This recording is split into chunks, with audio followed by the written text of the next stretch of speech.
This team won a league-high 65 games. They are the first team that was bred to kill the Warriors. They had the scoring champ and MVP on their roster. James Harden is the greatest scorer in the game today. And they were built for one reason: to beat the Golden State Warriors. We're basically obsessed with how do we beat the Warriors. But when it mattered most, they didn't just lose, they collapsed. This is the story of the 2018 Houston Rockets, a team designed like a weapon, powered by math, spacing, and pure firepower.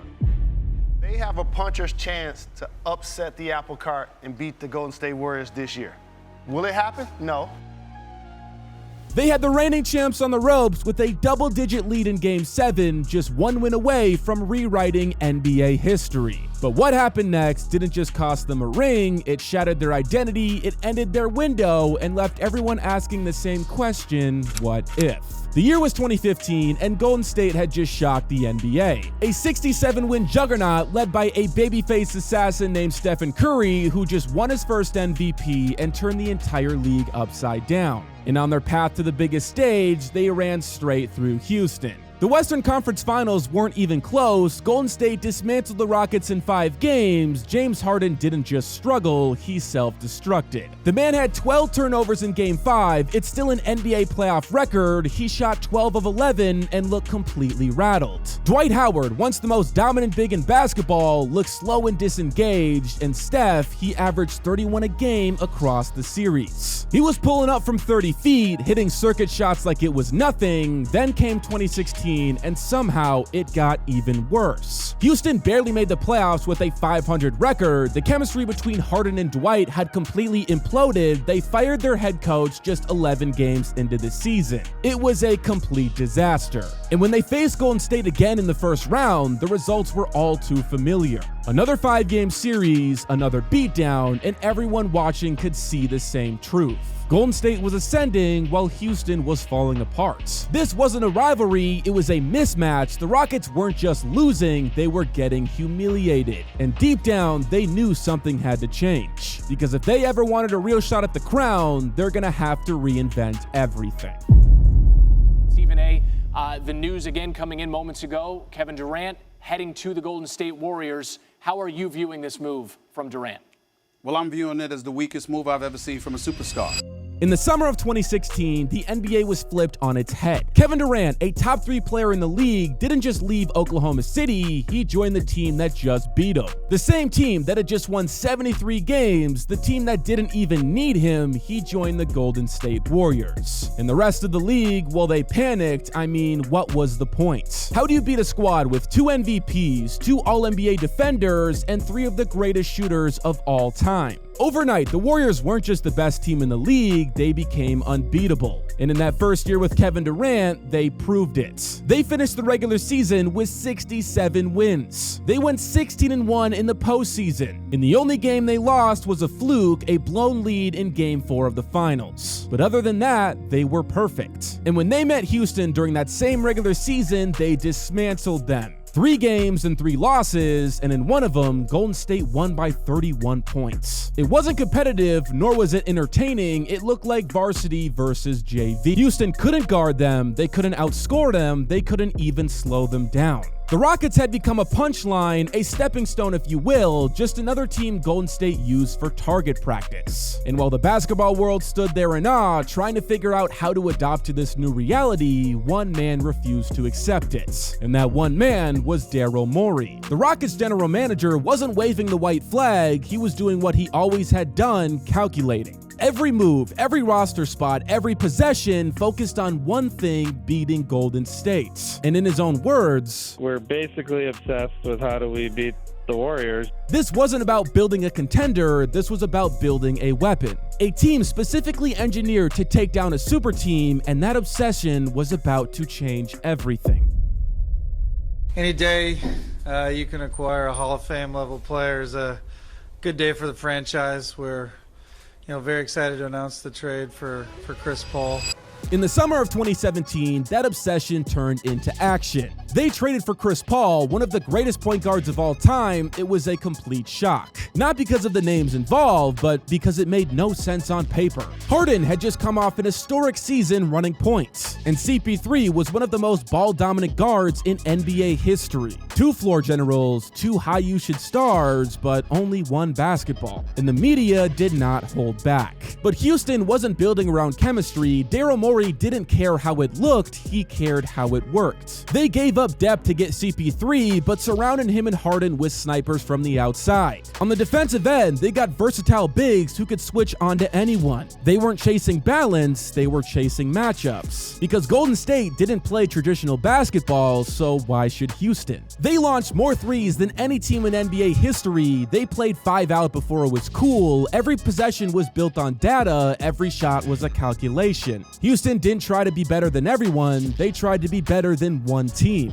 And for the first time in years, they finally looked like they had a shot. When that 2017 season started, the Rockets looked like a brand new squad. All the questions about fit were gone, all the doubts about chemistry were silenced. The Rockets weren't just good, they were terrifying. James Harden was playing the best basketball of his life. He averaged 30.4 points per game, leading the league in scoring. He racked up nearly 9 assists a night, the definition of unguardable, step backs, Euro step off the dribble threes, you name it, he mastered it. Chris Paul didn't need the ball to dominate anymore. He played fewer minutes than he ever had, and yet he still made the All-Star team. And together, they clicked better than any duo the league had ever seen. When both Harden and CP3 suited up, the Rockets went 42-3. That's not just elite, that is historic. It's one of the best winning percentages of any duo, better than Shaq and Kobe, better than Jordan and Pippen. They finished with a league-best 65 wins, the most in franchise history. They had the #1 offense, a top 10 defense, and ranked first in net rating.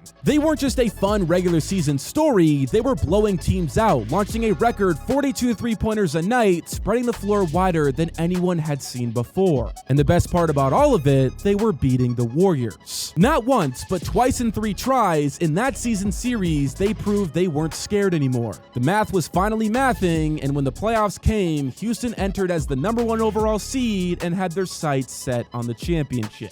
We do feel like that we are right there, though, that we're a worthy challenger. We've got the pieces to hopefully knock them off. Now, their first round matchup was against Minnesota, a team that hadn't made the playoffs in 14 years. And it was over real quick. Houston wrapped it up in 5, and in round 2, they faced the Utah Jazz, a tougher opponent. Rookie Donovan Mitchell was electric, but yet again, Houston handled business. CP3 closed out the series with a 41-point masterpiece in Game 5. It was his first trip to the conference finals, and you could feel the hunger. And then came the matchup everyone had been waiting for, the battle that had been brewing for years. Rockets versus Warriors, this year's true NBA Finals. Now, Game 1 was a punch in the mouth. Golden State won 119-106. Kevin Durant went nuclear with 37 points. Houston's switch everything defense could not slow him down. It felt like a nightmare on repeats. But this time, the Rockets didn't fold. They came back in Game 2 and lit the Warriors up. I'm talking 27 from Harden, 27 from Eric Gordon. The threes were falling. They won by 22 points. The series was now tied. It was anybody's game. In Game 3, the Warriors answered back with a blowout of their own in Oakland, 126-85. It got ugly. But in Game 4, Houston punched back yet again. Down double digits in the second half, they rallied around their defense. Harden hit a step-back 3 over Curry that sucked the life out of the arena,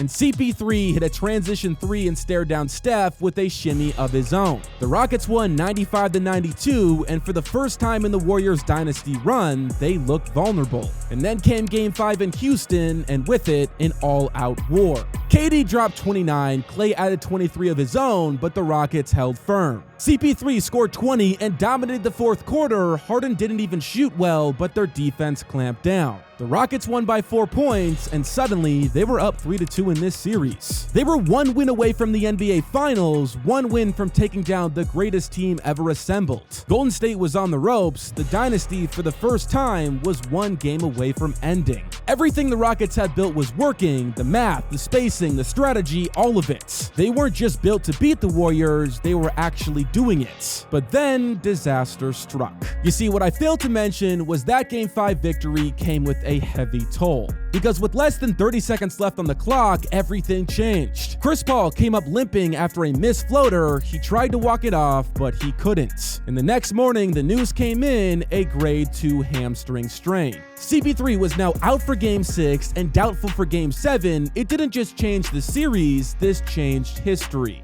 And in Game 6 back in Oakland, it was a nightmare. The Rockets came out swinging, they even led by halftime, but in the second half, the wheels fell off. Klay Thompson caught fire, 35 points, 9 threes, and that signature Game 6 glow. And without CP3 to control the tempo, Houston unraveled. The final score was 115-86, a 29-point beatdown, and just like that, it all came down to one night. Game 7 in Houston, the biggest moment in Rockets history since Hakeem wore the jersey. CP3 was officially ruled out, but to everyone's surprise, they actually led by 11 in the first half. The defense was swarming, the Warriors looked rushed, and Harden was locked in. And then they missed a three-pointer, and then another, and then another, and then another. At the time, it didn't feel real. Wide open looks from the corner were clanking off the rim. Straightaway step backs were hitting the back iron, and all of the step backs were coming up short. The Rockets missed 27 straight three-pointers, still an NBA record and still unbelievable. Trevor Ariza went 0 for 9 from deep, Harden shot 12 of 13, Eric Gordon could never find a rhythm.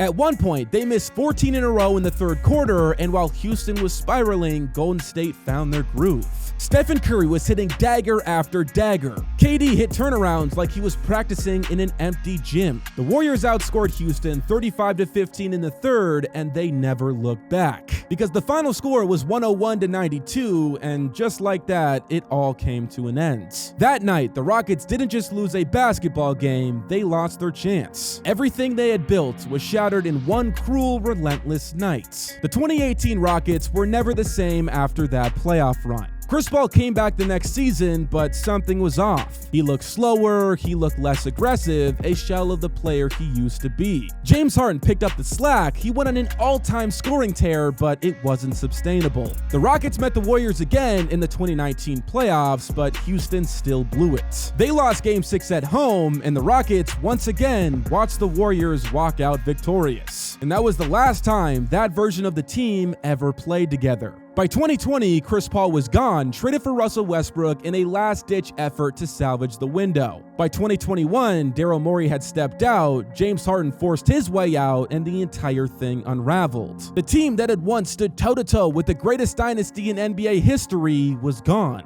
And looking back at it all now, the Rockets didn't just lose a playoff series, they lost their identity. Because this team wasn't built to compete for 5 years, they were built for one reason: to beat the Warriors. And when they failed, there was nothing left to stand on. Some teams never get their shot, some teams never even come close, but the Rockets had their moment and it slipped away. And in the end, they became something else entirely, the greatest team to never win a championship.